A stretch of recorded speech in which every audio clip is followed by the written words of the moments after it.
So if you would, please welcome Brian Yarrow.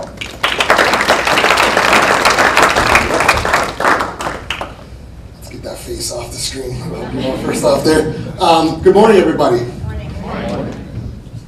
Good morning, everybody. All right, there we go. Thank you for attending. Actually, this is our third event that we've been speaking here at these awesome Google Chicago offices. I do see some familiar faces in the crowd that have been here to, I believe, all three of them. So I promise at some point I might actually get these right, and you're going to have to keep coming to hear me talk. But I appreciate every time that you do come. So the previous two talks that we did here were much more focused around products or tools or the platforms that you're using every day, your average accounts, your analytics accounts, and you're really trying to provide you practical things that you can find in the data there and then take home and try to implement right away, a little bit more simple tasks. Where today, I want to focus a little bit, and we want to talk a little bit more about you're providing a strategic framework, a foundation, a thinking that every advertiser and brand is going to have to identify what works best for their individual business needs to be able to get ready for 2018 and really beyond 2018. So again, as Chris mentioned, anybody was coming to look for some virtual reality demos or AI, technology developments, we apologize, that's not what we're going to be having today. Definitely more of the identities that you need to create to be able to meet those technologies when they do come. So as we look forward into 2018, we actually are going to be taking a pretty big look back. And that's all around putting, as Laura said, putting the customer or the audience first. And this is by no means, again, a new thinking in business. So this concept of putting the customer first has been around since the turn of the century. So 1909, the first time someone coined, the customer is always right. I worked several years in the food industry, and I argue at that point, but for today's purposes, it works. It's evolved over time. So as the 80s rolled around, we started building into relationship marketing. And then going into permission marketing. So instead of just forcing messages and content on consumers, really having that permission and kind of that guidance of what they want to see. In 2014, Facebook coined the term people-based marketing based on all of the data you were freely giving Facebook in your accounts every day. And again, this continues to evolve, and now we're really focusing on that customer experience. So people-based marketing, putting that customer first, and then providing that experience with them across channels, across platforms, everywhere they are, where they can engage with your business. Now, all these thoughts and ideas have changed and evolved over time. The one thing that they all have in common is they were all based, again, on the customer. You always still had to have some sort of channel or platform to deliver your message. You had to have that message about the product or service that you're trying to sell. You had to have some sort of content interest them. And you had to try some sort of experience with your brand. So again, anybody in the hospitality, retail, or food service is well aware of that consumer experience. The restaurants work really hard to make sure every time you're in dining, you know what you're to expect.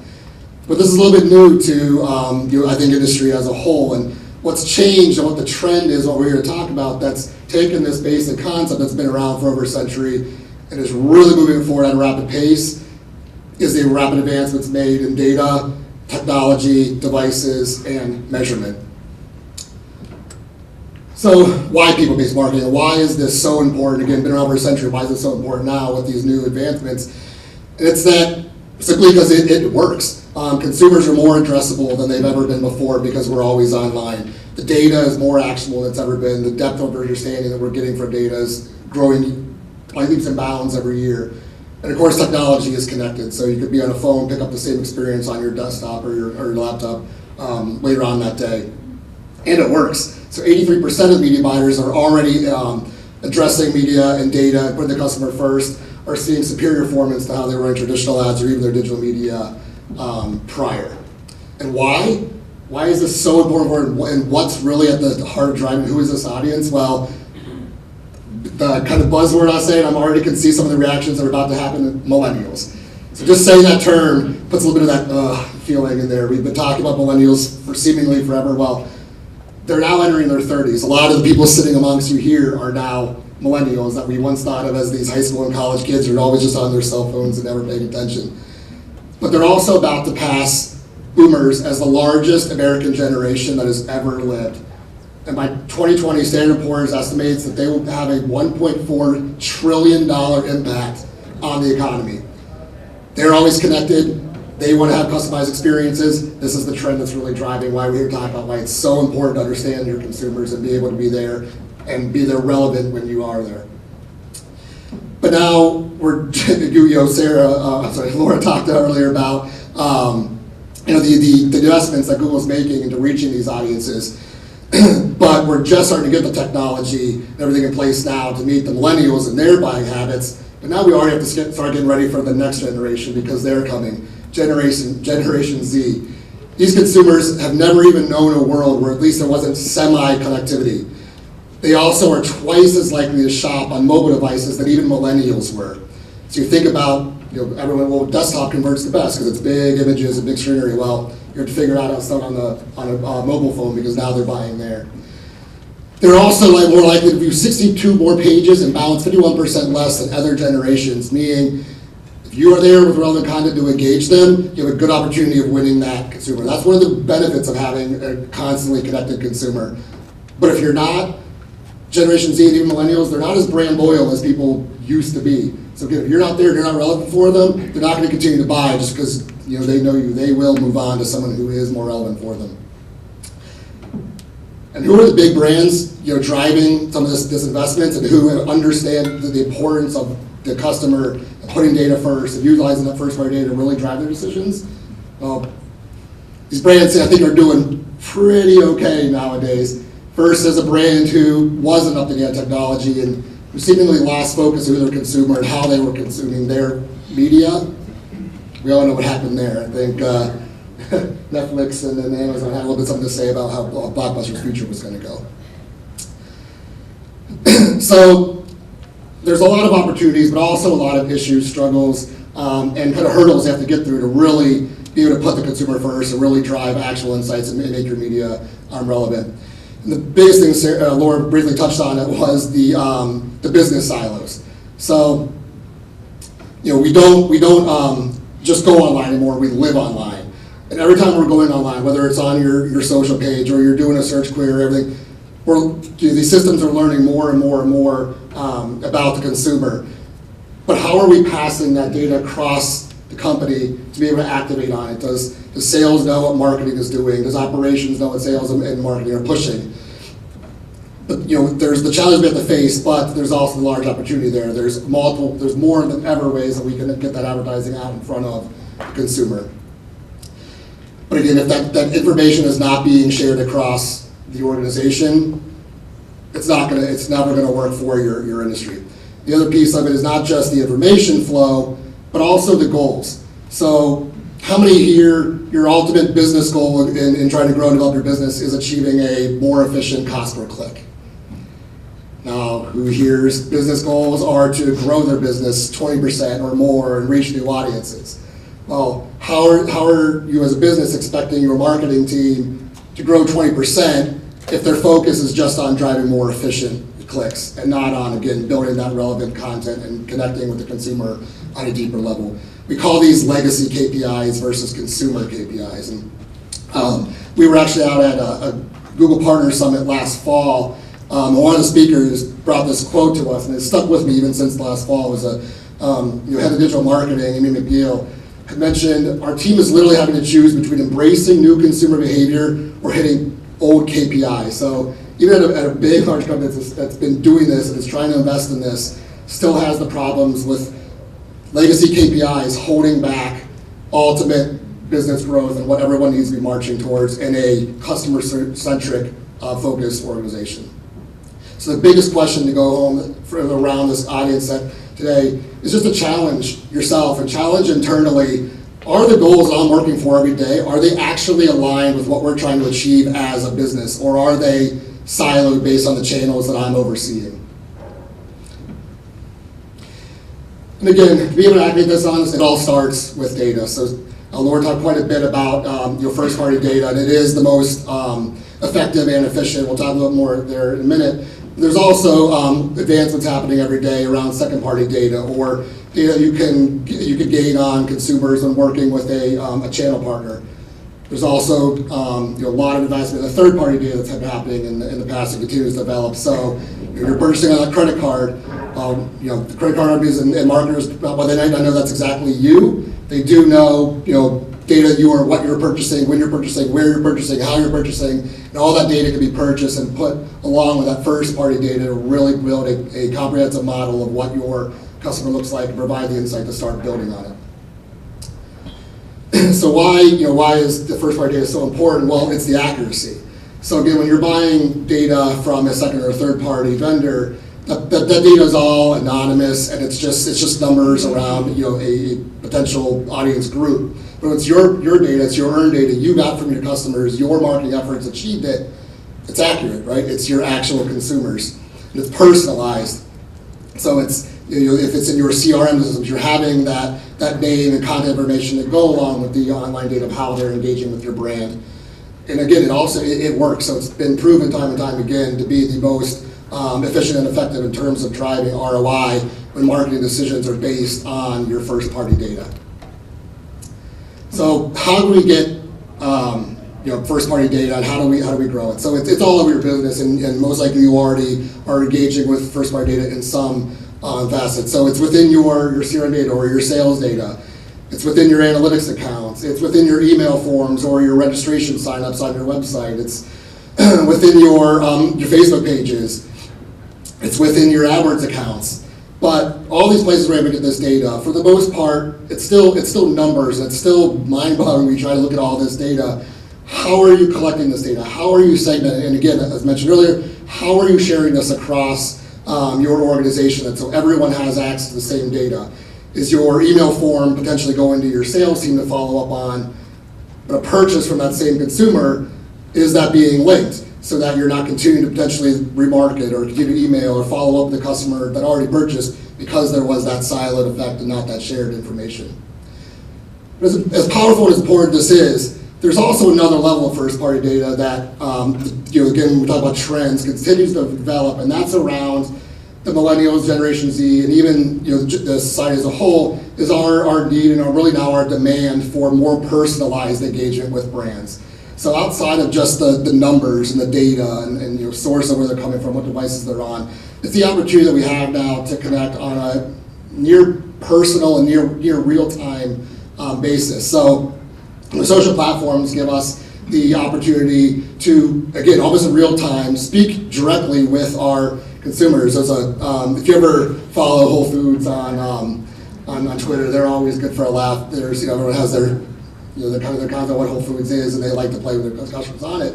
But they're taking somebody that had a negative or potentially negative thing to say about their brand, and they're turning into an advocate for their brand because they're engaging with them, and they're also learning. Another way to go about this is, so I'm not how many people here are familiar with Google Predictive Search? So you start typing, okay. So there's technologies and websites out there that could take that a step further. So the predictive search will give you, a small little set of the different types of searches that consumers are doing. There's websites out there right now where you can type, just whatever your product is or whatever your industry is or your service is, and it'll delineate thousands and thousands of different keyword sets. It gives you that intent that people are searching on. Again, your search query reports are giving you that intent, that insight into how your consumers are searching, and more importantly, what's that moment of need? What are they? The ones that aren't just searching for your brand or searching for your product name or the service, but they have that moment of need. How are they searching? Blogs are also an awesome way to engage with your customers in real time. So some of the biggest brands you think of, Red Bull. So their business, right, is selling soft drinks, but actually their biggest engagement model is their magazine and their content and their blog, not their actual storefront, product showcase window. Blogging, it represents both if it's your own company's blog, posting there and engagement, but also going out and identifying where are the top blogs that are just in your industry or in your space, and communicating there, because not only are your colleagues there, but your customers are there. It just, again, is another opportunity for you to gain insights in your consumer that isn't just based on numbers, it's actually based on what they're saying to you. So are you listening? Are you listening in social? Are you listening across the digital space moving forward? Chatbots are another one. Well, not as personal since it's automatic. There's a little bit of, again, machine learning here. So good example in the screenshot. Being able to learn your habits and being able to be there to assist you in what you're trying to accomplish. In this case, looking to buy airline tickets, being able to just talk to your device and book your flight, and all that data can be stored and used as information within your business. So we have all this data now. We have all this first-party data, and we're running campaigns, integrating second-party and third-party data. Now, how do we activate on this? What do we do with it? And so the biggest trend moving forward, which again is not a new concept, data management platforms have been around, but as just this customer focus and this data importance becomes more and more invested in, and the technologies grow and the companies grow and more companies are coming into the space, what's different here moving forward is the barriers to entry are coming down. More brands, more advertisers have access to sophisticated data management platforms that they can use to segment this data and turn it into actual insights that they can then put together in their marketing programs. And again, there's multitudes of these platforms out there now. Listed here are some of the originals that have been around since the beginning. Had a outstanding opportunity to work with Turn on Craft and help build together a custom database where we could segment data across their entire suite of products, which, if you're anybody familiar with Kraft, there's a lot of brands and a lot of products, where it used to be very, very siloed. Cheese wouldn't share with meats wouldn't share with grocery. It's all across the company now. Every brand has access to that data and can put together a marketing plan to reach their consumers across Kraft's advertising. But again, however, though, the difference is now that it doesn't have to be some sophisticated systems. There are cheaper alternatives, a little bit easier to integrate alternatives that are out there now. And I would highly encourage everyone to go back and just take a look. We're happy to talk further if anybody wants to after the talks here as well on what are some options that I could potentially do, because even if you don't necessarily have the full budgets yet, or your marketing activity just consists of search at this time, so you don't have data coming from all different channels, get setting the foundation. It's still important to start building a process now to help you scale and help you grow and how you segment and build your customer audience and first-party data. Again, talked about what's been the biggest barrier to entry here is cost. But it's also used to take some sophistication. You had to bring on programmers. You had to have a team just to continuously build on it. These technologies now and these new companies coming into the space are really more of a hands-on approach. So I really encourage everyone to look into some sort of data management platform sooner than later. So that leads us to, so we put our customer first. We've rethought about how we are structuring or sharing data across organizations, and we've stored all our data, already activated on it yet, but what are we going to drive them to? So, look, my opportunity here to vent a little bit. So, one of the most common phrases we hear when we start working with a new client of ours is, well, what do we do for landing pages? I think we've just been sending them to this page on the site. Like, any other thoughts? And if that's your thinking right now, you're already behind the game. I really, really, really encourage everyone to start really thinking more about that customer experience. Long gone are the days of put up the site, put our products on there, give an opportunity to buy it, just drive them to that site. And the millennials, the Generation Zs, they want the experience, they want the connection, they want opportunities to find how your business can help before they buy. So the example here of Steve Jobs going to saying, you've got to start with the customer experience and work back to the technology, not the other way around. So you think about Apple. First personal home computer when everyone thought it was just computers were just for business. iPod, when people were still recording tapes, or what people even doing back before the iPods with music. Whoever thought at the time we had flip phones or those old Nokias that we now have devices like we do today? Okay, from this guy. Because we always had that customer experience, that customer need mindset first, and develop the products based on that. When was the last really big innovative product that we've seen come from him since his passing? So again, he's one of the best at this, but just provides that framework of you've got to think about that experience and then start thinking about how you're going to use technology or digital marketing trends to reach them. The easiest way to do that is, again, understanding your client, looking at the data and where are their needs. This is where those search query reports come in to see what are they searching on. And then again, what are your business goals? So what are you trying to achieve? the intersection of the two. So you want to be the number one brand that customers go to when they spill wine on their carpet, because your product that you're selling can get it out. The audience now has a need to help get it out. That's where all the content comes into play and bridges that gap. So again, as I mentioned, not being able to just have that storefront, just expect to play in the bottom of the consumer journey funnel, have them purchase. You've got to be there in those relevant moments of need with relevant content. So again, you don't see anything here that's buy our product in these stores or buy in bulk, whatever. They're literally giving you content. They're there within search when they're searching in the moment of need, and they're there with relevant content on how their product can help you get that red wine out of your carpet or whatever need it might be. So again, utilize that first party data. If you don't have that data management platform yet, to really start automating the marketing around it, the data's still there to learn those moments of need and start building that content and that experience first. Because it's not just a web page or a landing page or even the website itself. It's your entire business's online profile, for lack of a better term. So starting with that, that business centric in the middle, but your sales, your storefront, if you have brick and mortar, all the way out to the word of mouth marketing, your search, your social, everything's got to be driven by that data, and every device, channel, experience that customer is going through that you're there for has to be quick, it has to have good style, you've got to have strong, relevant content, a strong message, and you've got to be utilizing the latest technologies that the millennials and the Generation Z demographics are utilizing. So now we have the data and everything else, and now we also have some content to drive them to. So let's start talking about the actual channels and digital marketing and what Lever especially works with our clients to activate on once we have all the framework built. So despite all of the importance there, the trends with the demographics, everything we've seen, 62% of marketers still measure their marketing efficiency and effective based on each channel.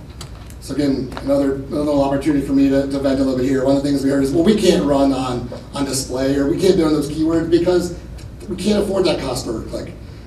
Well, because you're not thinking about the measurement, right? You're not thinking about that channel in terms of how it's going to help you grow your business. Now, we get it.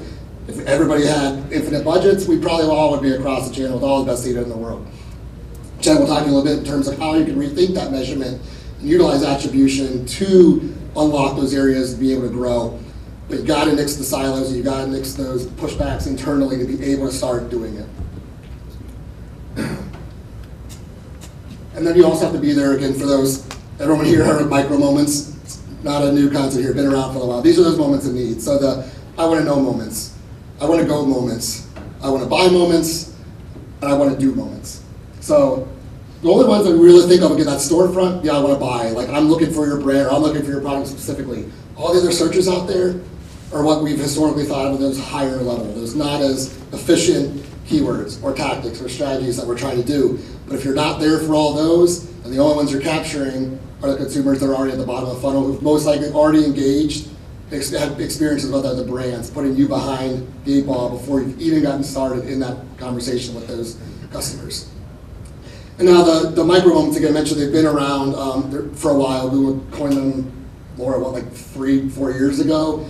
I think they've almost taken on a life of their own and kind of lose some of their value when we just kind of split the terms out there. But the way we think about it, and really what's at the heart of it, is it's just a moment to connect with your customer in a really relevant and personal way for them. So instead of just thinking of this kind of like this marketing jargon, we got to take advantage of these micro moments. Again, just focusing on how can we be there in the most important needs for our customers. And it really it started within search. So how are we there when they're doing these moments of needs and they're searching for information? But it can really be applied across the entire digital marketing channel. What it boils down to is you got to be there, anticipating those moments. You got to be useful and relevant. And there's the content we're talking about. You got to be quick.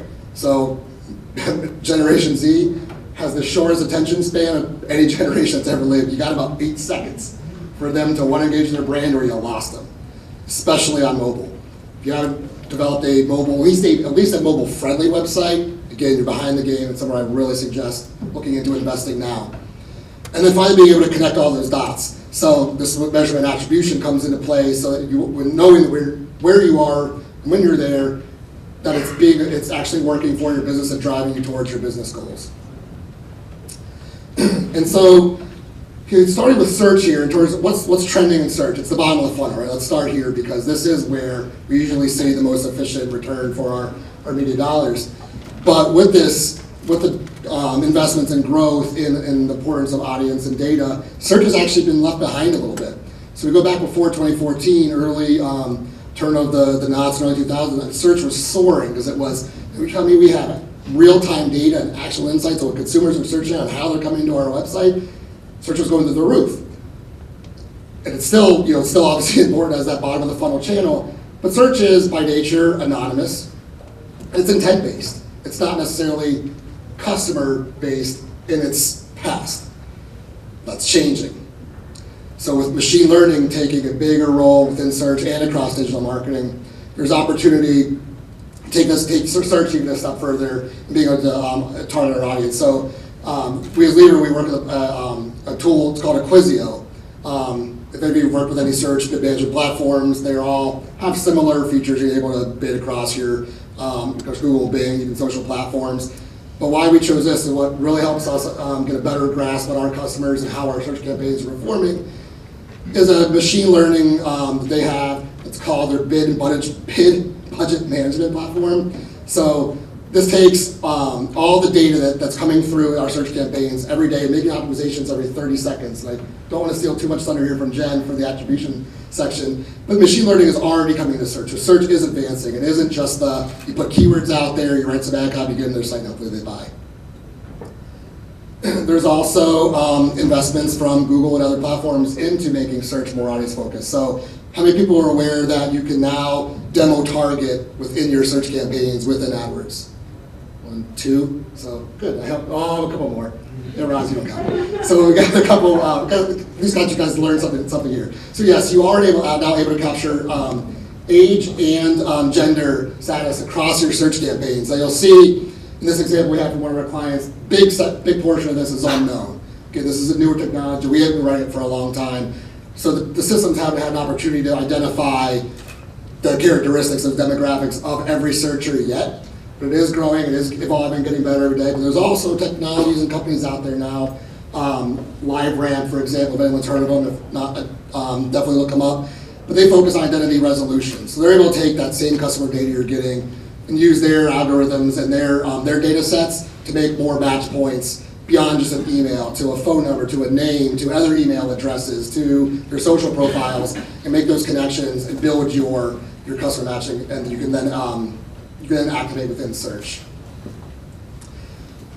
Laura touched on this a little bit in the beginning here, but you're also now, maybe people were aware that Google has Customer Match now.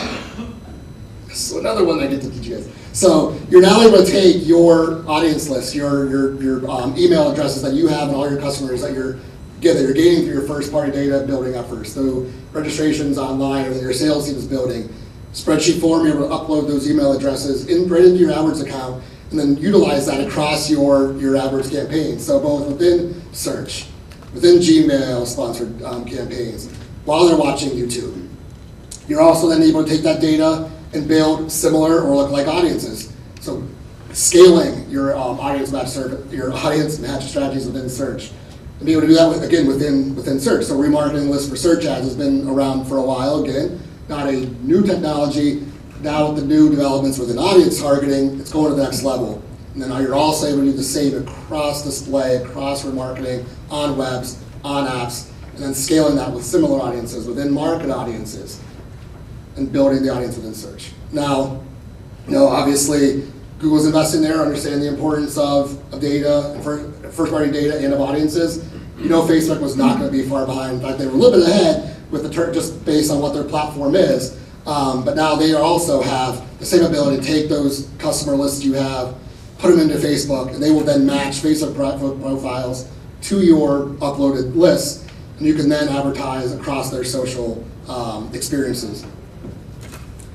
Of course, Facebook's there, so Twitter is there. Again, both of these, so custom audiences within Facebook, tailored audiences within Twitter, again, have been around for a while. But what's taking it to the next level, really where the trends are happening, is around the creative and the types of ad formats and messaging that you're able to get out there in the marketplace that we never were before. Because the more that we dynamic and the creative we get, and the more of a relevant advertisement that we can give a consumer that's based on them, not the messages that we're trying to push on them, the better results that each channel that you're advertising in is going to see. The biggest trend that's been trending now for a couple of years, but is showing no signs of slowing down, is the continuous evolution of programmatic.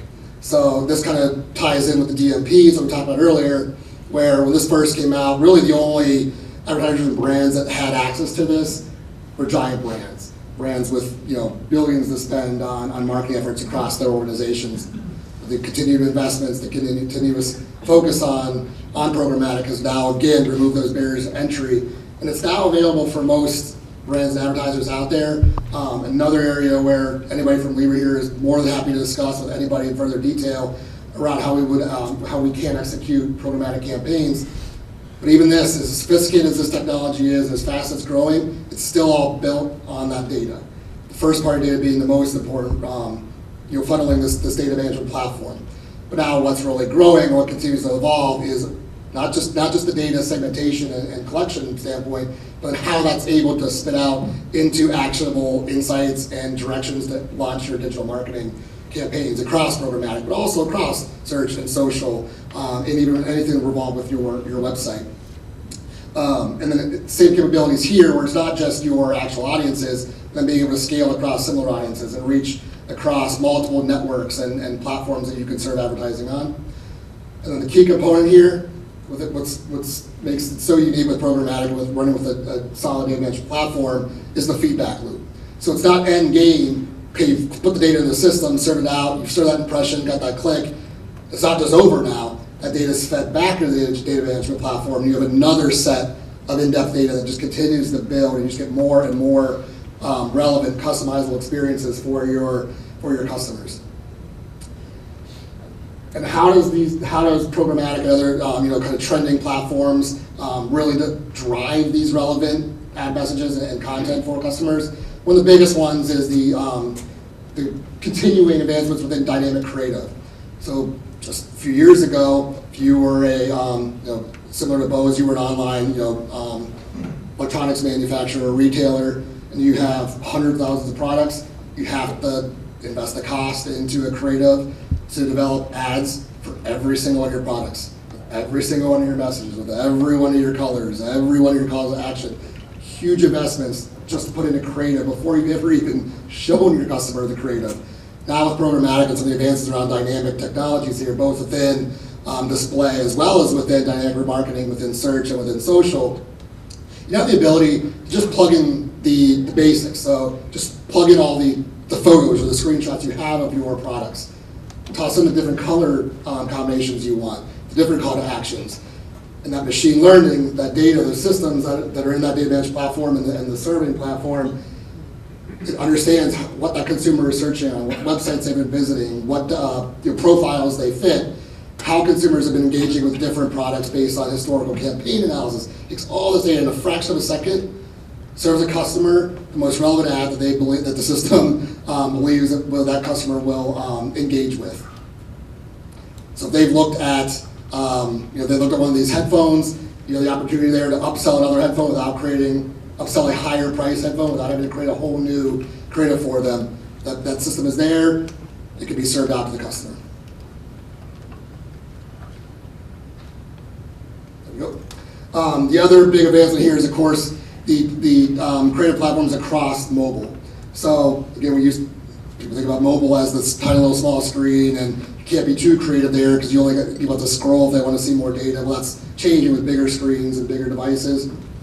And also the technologies around the ads have just gotten much more sophisticated and clear with small fonts, small images. So you can see the example here for Facebook with their new marketplace ads, specific with Adidas here. So being able to roll a video seamlessly within the ad unit and then engage with any product they want to without having to leave their Facebook experience, without having to click anywhere else. They can view, scroll across with the video on any product they want to. When they do want to engage with the product, they can click through and get more information from that product right within that same experience, all the way down to, okay, what's the pricing, where can I buy, what are reviews? I'm having a great experience with this brand. I've never even had to leave the social platform that I initially went on to go see what my friends did last night. But the big component here, really where the ads come into play when we talk about trends moving forward, is it's the advancements and the continued investment in video.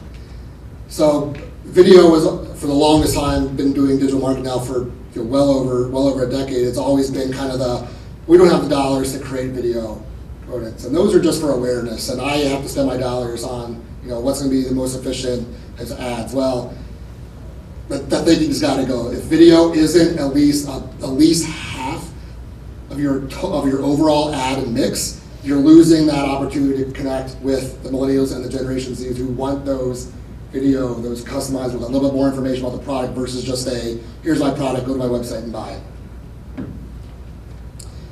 Is this going to play? Okay, so make sure it's going to play before I start this here. So here's an example of a company that's got everything, the data, they understand the consumer. Let me tell you a little bit about my story. This is Frank. He's my favorite. He always gives me a lift with a smile. Oh, this is Jason. We have a lot in common. We both come from a cool place where our customers' happiness is number one. But I know he does so much more beyond his work. He has a beautiful wife. Their faces always light up when they see me arrive. I love it when I make them smile, especially that little one. I brought her shoes for her very first steps. I'll never forget that moment. This is Kelly. I helped her get dressed for her first date. Little did she know that man would be her husband one day. This is Nick. I brought him sneakers for his very first marathon. Life isn't always easy. I've visited homes that don't always want to keep me around. But then I realized things should be much more simple. It's time for me to reconnect with my roots and do what I do best. We've been focusing a lot on growth, but we're realizing that it's time for change. We want to refocus on you. Yes, you. This is just the beginning. When we say change, we mean it in a big way. I know your time is valuable, and I want to help you spend it on what's important. We believe in family, culture, and building community. I'm so much more than a box. I'm here for you wherever you are in life. I want to make you smile. I want to be there for life's picture-perfect moments. Remember, you are not a box either. You are so much more. I'm not just a box. We're not just an online retailer, and you're not just a customer. You're our best customer. So a huge, massive online retailer. Commercial never showed their online retail site, never showed what they could sell, never gave any kind of information, like any kind of message to go on to Zappos and buy. What was their focus on? Understanding their consumer and being in there in those moments of needs. This commercial that they wrote out were more than just a box. Not just even an online retailer. Zappos views themselves as a customer service company. So yes, they make their dollars selling products, but that's not where their focus is. They understand the consumer, they understand what they need, base their product selection around those needs, make sure their advertising and their content is there and relevant when those shoppers, based on their first party data, are ready to buy. That's how they've grown. Trying to figure out why I keep hitting the laser. If I can blind me with this. I was trying to hit the forward button, kept hitting the laser on the front here. Now we get though that not everyone has the marketing budgets the size of a Zappos. But how can you start making sure that you're ready today if you don't have the advertising budgets for data management platforms, for programmatic advertising, even some for more display and video. Here's a even as a marketer, somebody that makes my living on advertising, I still find this 100% true and funny at the same time. Guy Kowalski, who is keyed many phrases around digital marketing, but one of the most famous is if you have more money than brains, you should focus on outbound marketing. So I do get a lot of money to do advertising, but I think I at least have some brains. If you have more brains than money, you should focus on inbound marketing. So that content, make sure you're there and you're relevant. And there's efforts that you could put into place that don't cost the large media budgets you need to run advertising. So again, being active in your relevant industry blogs and getting links back to your site, sending out emails and you're making sure that you're posting on your social media and engaging with your customers. There's still a multitude of ways to connect with customers with relevant information without having massive media budgets, and start building that data and start building your systems to be able to take advantage of the new technologies when they come in 2018. Because those who aren't putting their data first, those who aren't putting their customer first and activating on it, and we kept mentioning you're going to fall behind. Well, the technology is already here. Your refrigerator can now tell you what you need to buy at the grocery store and what you have in there to make a recipe with. Now imagine your brand, again, I think Kraft is a perfect example. You have Kraft cheese in the fridge, all the recipes that Kraft can then actually activate in advertising in someone's refrigerator door that they can make with the cheese. Or, you know what, you actually need to go buy more cheese for this recipe you want to make. It's the Internet of Things. Didn't have the time to talk through that whole concept in this presentation, but again, more than happy to talk after this. But again, as we're connected, we live online. All of our devices are connected. There's more and more and more opportunities to connect with consumers and do it based on data. But the big key that kind of wrap this up is to be able to do all this, be able to activate it on it all. It still has to be profitable, right? It still has to be effective. It can't just be, we're just running across channels because that's what we're supposed to do. The number one hurdle that advertisers and brands have seen, especially within mobile, in terms of scaling and growing, is that lack of attribution or that lack of transparency and knowing what the social ad you posted that you didn't get that immediate last click conversion from, but still had value. How can you know what that value truly was and make sure it's the right investment for your company? It all starts with rethinking how you measure, rethinking what those KPIs are. Do they ladder up to your business goals? And finding opportunities for growth. So, there's a few 4 points here to kind of wrap up the last 22 minutes or so I've been talking, and because there's some things to take back to work, take home and ponder. One is challenge: are you truly consumer centric? Most companies, if you ask them, would say they are, but how would you define that? Are you actually sharing data across your organization? Are you building first party data? Are you utilizing systems and technologies and the trends in the marketplace to be able to activate on those? Do you have ways to segment that data? And are you identifying new ways to grow and not operating your business, especially your digital marketing activities, on legacy KPIs? So here, I'll let Chris introduce her, but Jen Davis will be talking more about that measurement attribution. Thank you, everybody.